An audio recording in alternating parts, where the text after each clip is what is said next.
이 시간에는 이 마음을 품으라 라는 제목으로 하나님 말씀 대언하겠습니다.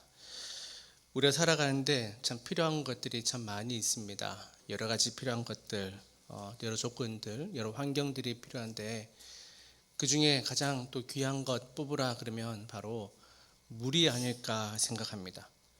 그 사람이 물 없이는 살아갈 수 없죠.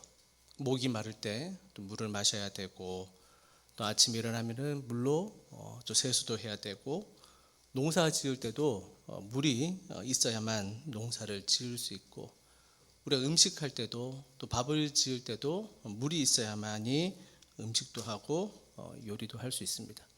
그런데 이 물이 너무 흔하다 보니까 우리가 그 귀함을 잊고 살아갈 때가 있습니다.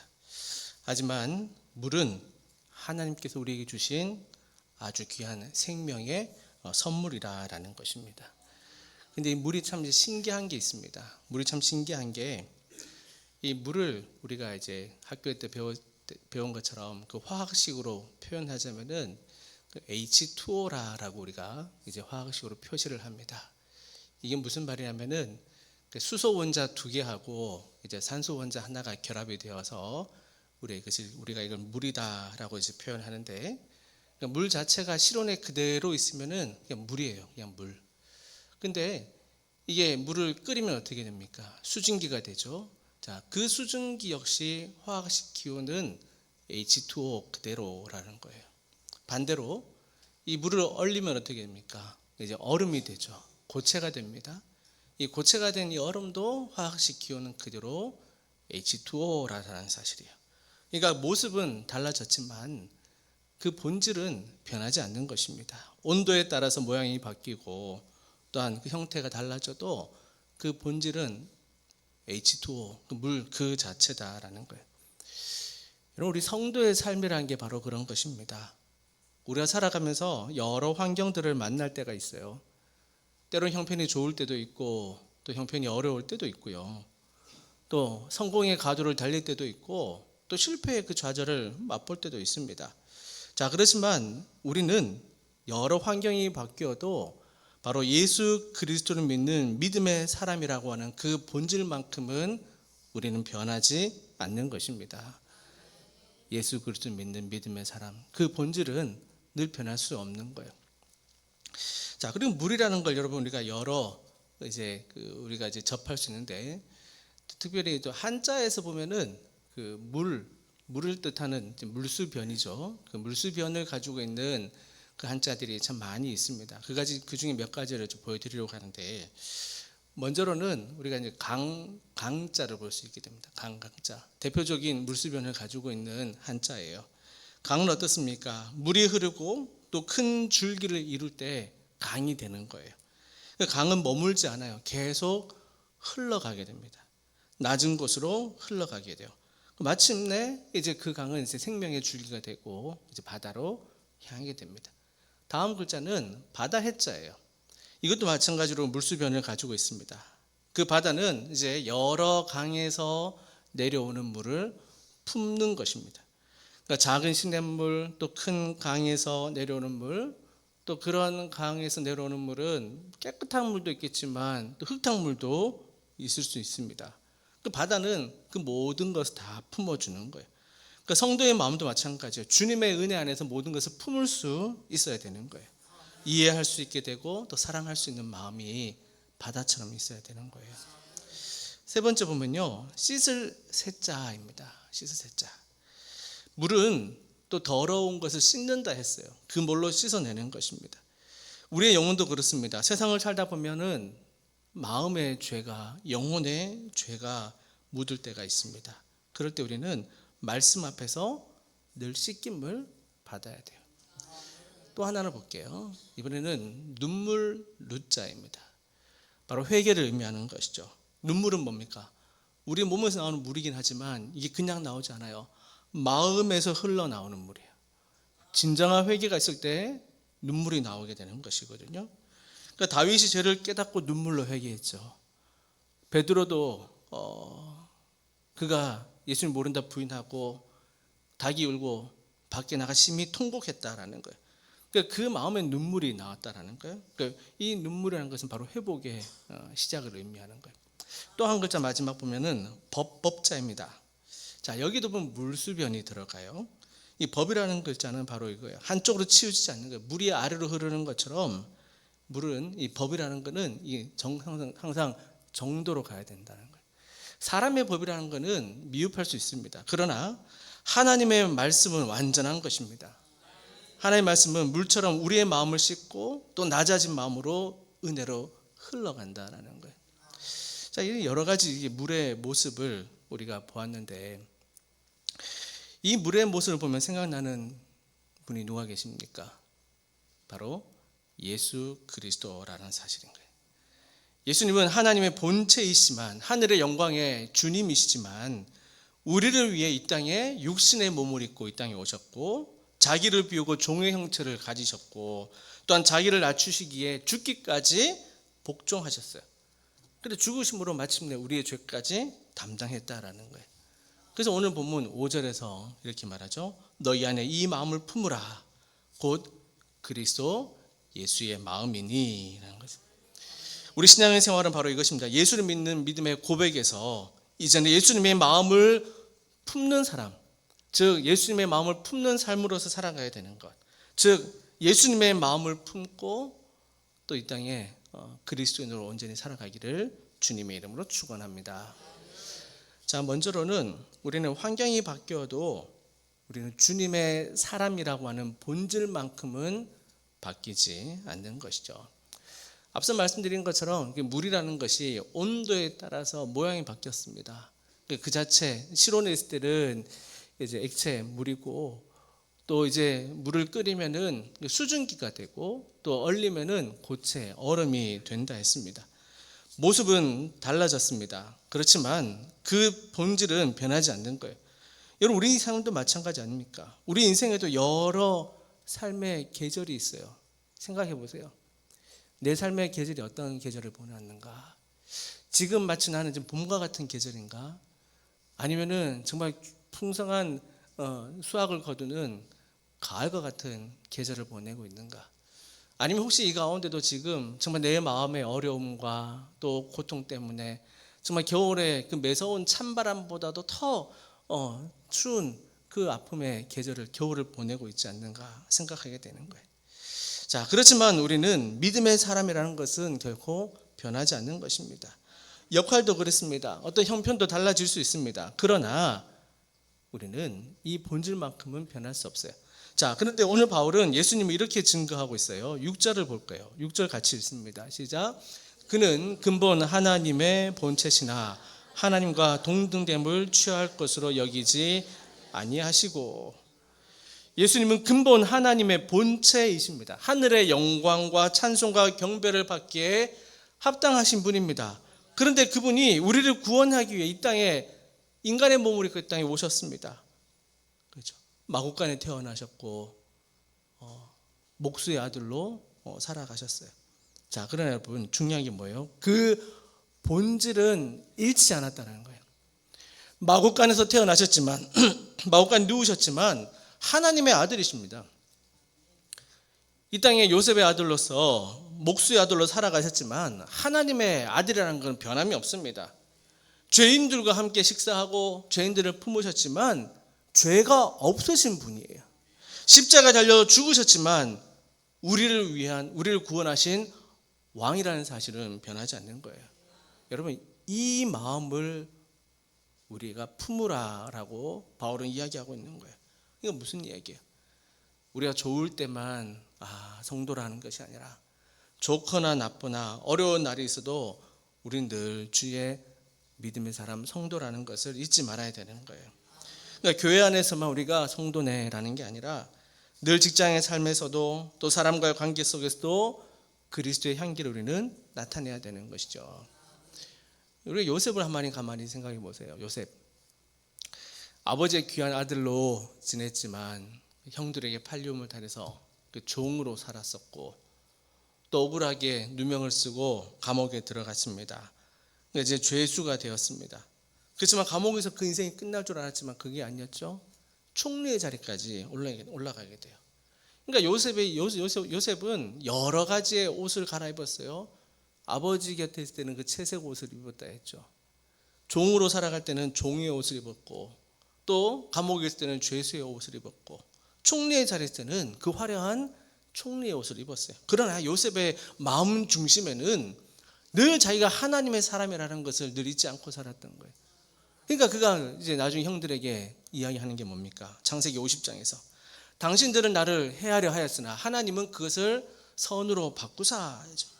여러분, 이거 고백은 뭡니까? 환경을 뛰어넘어 하나님을 바라보는 이 사람이었기 때문에 이런 고백을 할 수 있었던 거예요. 그가 억울하게 종이나 또 감옥에 있어도 하나님이 모든 것을 하신다라고 하는 그 믿음의 사람의 모습이었기 때문에 여러 가지 상황 속에서 변하지 않는 모습 보게 되죠. 다니엘도 마찬가지예요. 다니엘 시대 나라가 멸망했습니다.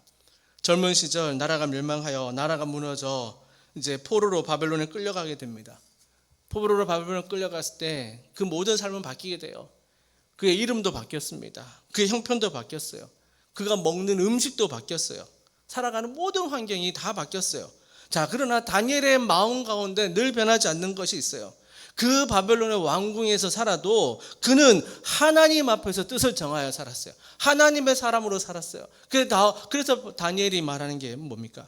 다니엘은 뜻을 정하여 왕의 음식과 그가 마시는 포도주로 자기를 더럽히지 아니하리라. 여러 환경이 이제 바벨론 왕궁에서 살아가야 되는 환경이지만 그는 하나님의 사람으로서, 믿음의 사람으로서 그 신앙의 절도를 지켰다라는 사실인 거예요. 사랑하는 여러분, 우리에게 이런 믿음이 필요한 것입니다. 삶의 여러 가지 상태 속에서 우리의 옷은 바꿔 입을 수 있습니다. 그렇지만 우리가 믿음의 사람이라는 것은 우리는 늘 변하지 않는 것입니다. 우리가 어떤 옷을 입든 어떤 상황이든 우리는 주님의 사람이라는 것을 잊지 않고 날마다 주님께서 우리를 도우심의 은혜를 바라보는 저와 여러분 되기를 주님의 이름으로 축원합니다. 자, 두 번째로는요, 자기를 비워 하나님의 뜻을 자신에게, 하나님께 모든 것을 맡겨야 돼요. 우리 7절입니다. 7절 같이 볼게요. 시작. 오히려 자기를 비워 종의 형체를 가지사 사람들과 같이 되셨고. 네. 이 물의 이야기를 좀 더 하면, 여러분, 물은 어떻습니까? 그릇에 담겨졌을 때 그 그릇 모양 그대로를 유지하게 됩니다. 그러니까 컵에 담겨져 있으면 그 컵의 모양대로 이제 물이 그 모습을 가지고 있고, 또 병에 넣으면 병의 모습대로, 항아리에 넣으면 항아리의 모습대로 가지고 있어요. 자, 그 본질은 변하지 않습니다. 하지만 그 역할들을 잘 감당하고 있는 거예요.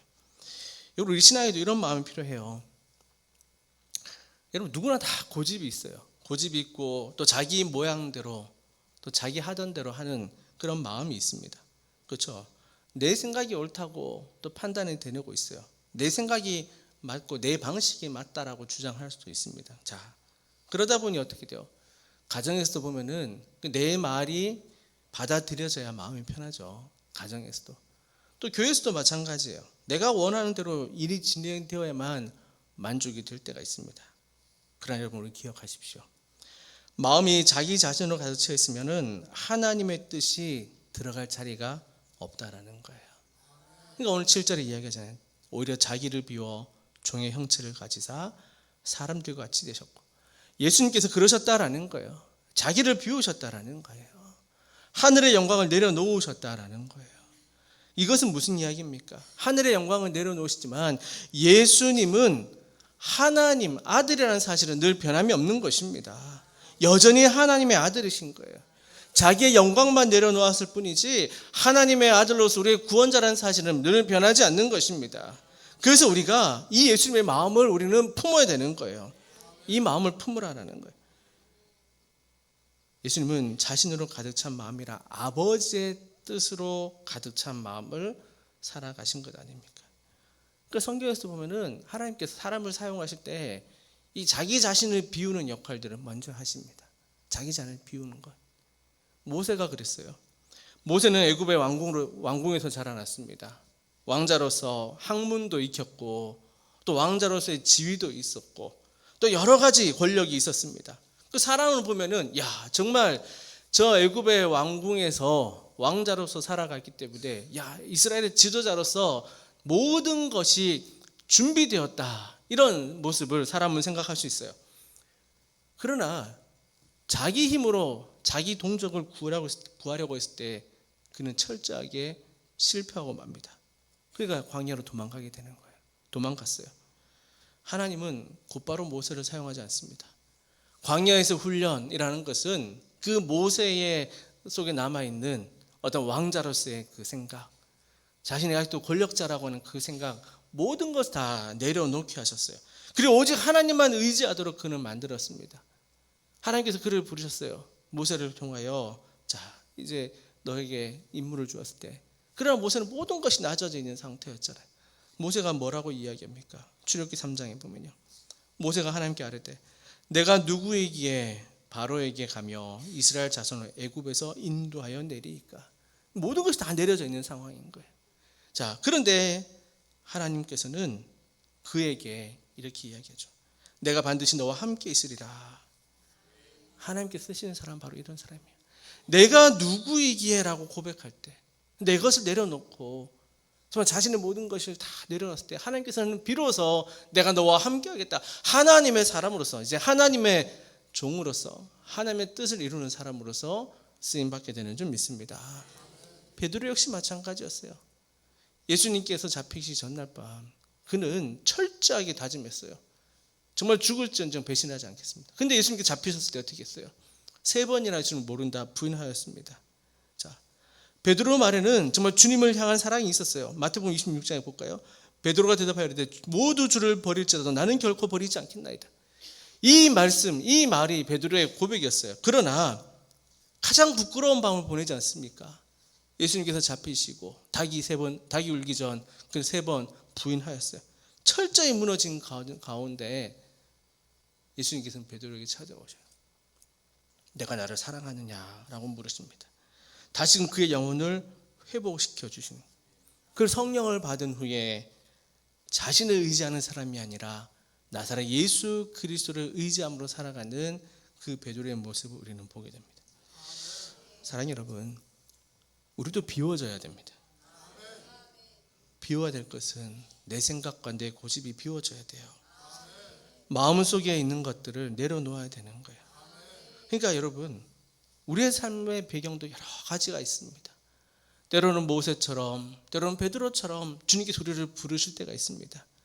그러기에 우리는 모든 일을 함에 있어서 하나님의 뜻대로 쓰임받는 그 물과 같이, 그래서 담기든지 컵에 담기든지 정말 하나님께서 쓰시고자 하는 그 모양대로 쓰임받기를 주님의 이름으로 축원합니다.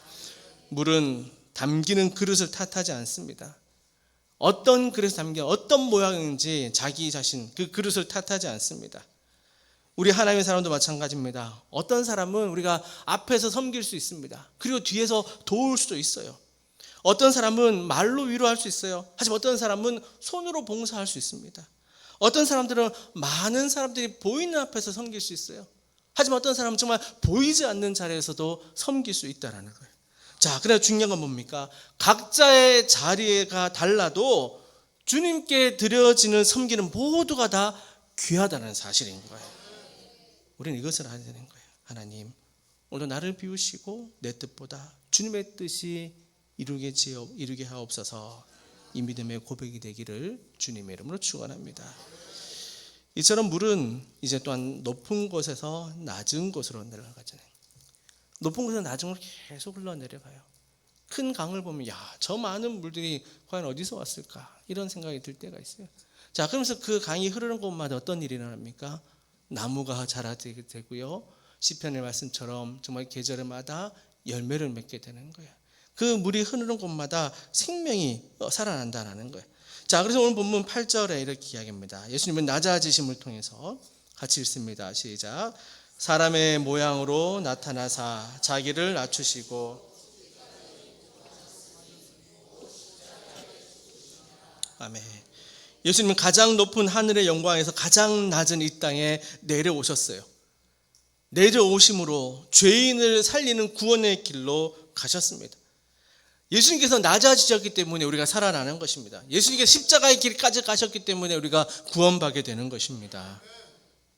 그 죽음의 자리에서 우리를 사망과 죄에서 건지셨어요. 예수님께서 그 제자들의 발을 씻기는 장면 한번 가만히 생각해 보세요. 예수님 당시 그 발을 씻긴다는 것은 그 발에 더러워진 먼지들, 이제 밖에 묻었던 먼지를 씻는다는 것은 종이 하는 역할입니다.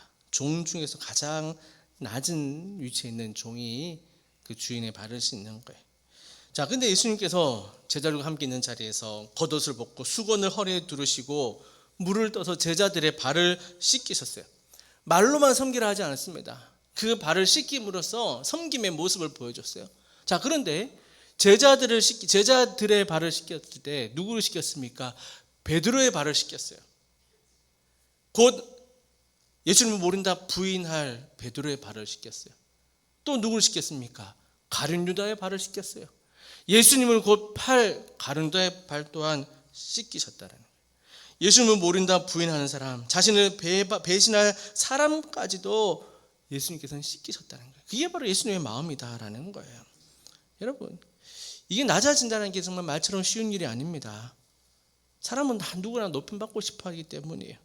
그러나 예수님의 이 마음을 품는 사람은 곧 낮은 곳으로 흘러가게 되는 거예요. 낮아짐을 통해서 하나님 앞에서 자기가 세워짐을 우리는 알게 되는 것입니다. 자기가 낮아졌을 때 하나님께서 세워줘요.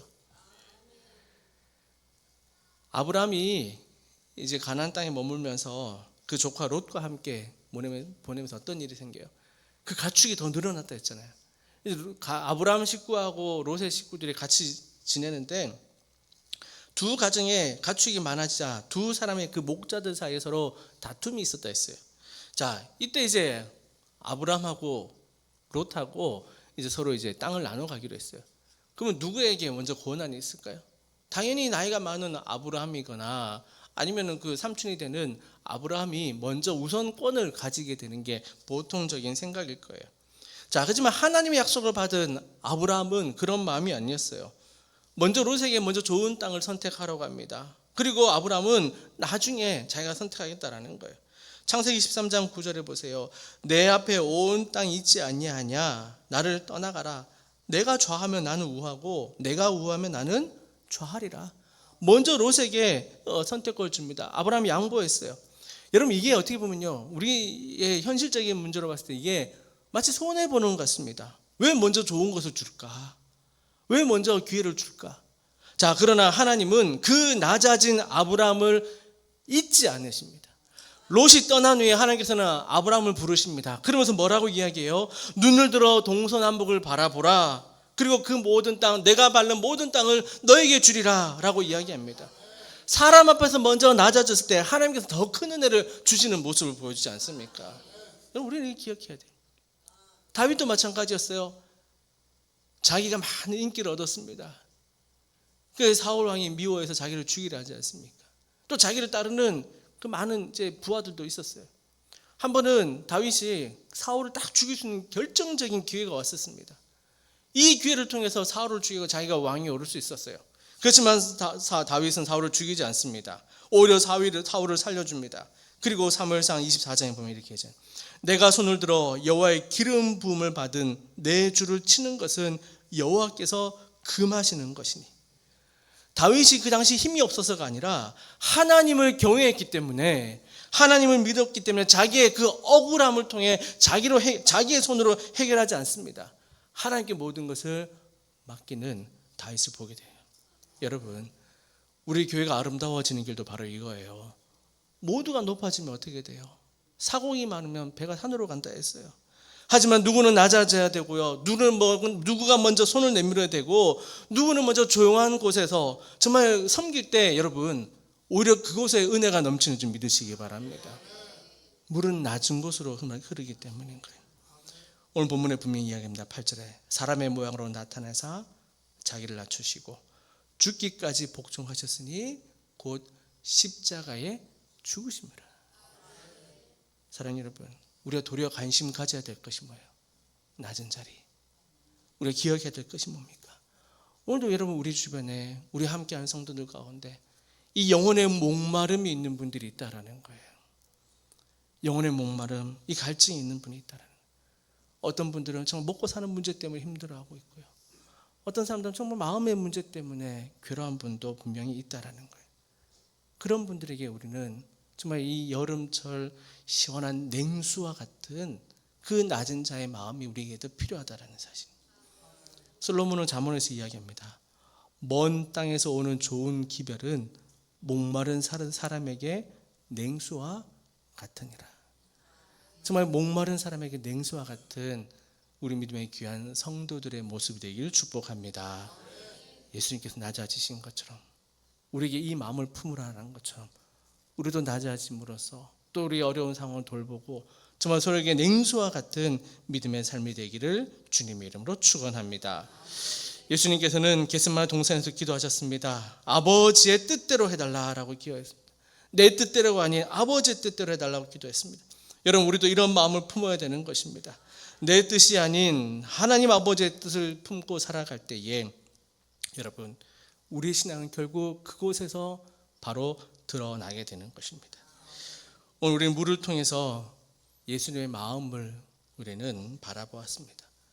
여러분, 물은 어떠한 환경 속에서 변하지 않는 본질이라는 거예요. 예수님께서는 마구간에서 태어나셨지만 그래도 하나님의 아들이십니다. 빌라도 법정에 서셨지만 죄인이 없으신 분이십니다. 우리도 마찬가지예요. 여러 형편에 있더라도 우리는 주님의 사람이라는 것을 우리는 잊지 말아야 되는 거예요. 물은요, 또 여러 그릇 담길 수 있어요. 그 그릇 담겼을 때 불평하지 않습니다. 우리가 맡겨진 사명 또한 우리가 감당할 때 하나님의 뜻에 우리의 모든 것을 맡기기를 간절히 소망합니다. 또한 물은 높은 곳에 머물지 않습니다. 낮은 곳으로 흘러가게 되는 거예요. 그럴 때 생명이 살아나는 것입니다. 우리 또한 이 마음을 품어야 되는 것입니다. 여러분, 얼마나 이렇게 물이 귀합니까? 그렇지만 더 중요한 건 뭐예요? 물 자체가 우리를 구원할 수는 없습니다. 우리를 구원하시는 분은 오직 예수 그리스도인 줄 믿습니다. 예수님만이 우리의 생명수다라는 사실인 거예요. 늘 변함이 없으신 분, 낮은 자로 임하시는 그 예수님이네. 그래서 요한복음 4장 14절 이야기하죠. 내가 주는 물을 마시는 자는 영원히 목마르지 아니하니. 오늘도 주님 말씀 앞에 우리가 물처럼 부드러워짐으로써 또한 더러워진 우리의 모든 것들을 주의 은혜로 씻겨내고 또한 우리가 이제 우리 안에 이 마음을 품어 그리스도 예수의 마음을 품고 살아가는 또 온전한 성도로서 살아가는 이 땅의 거룩한 백성 되기를 주님의 이름으로 축원합니다. 기도하겠습니다.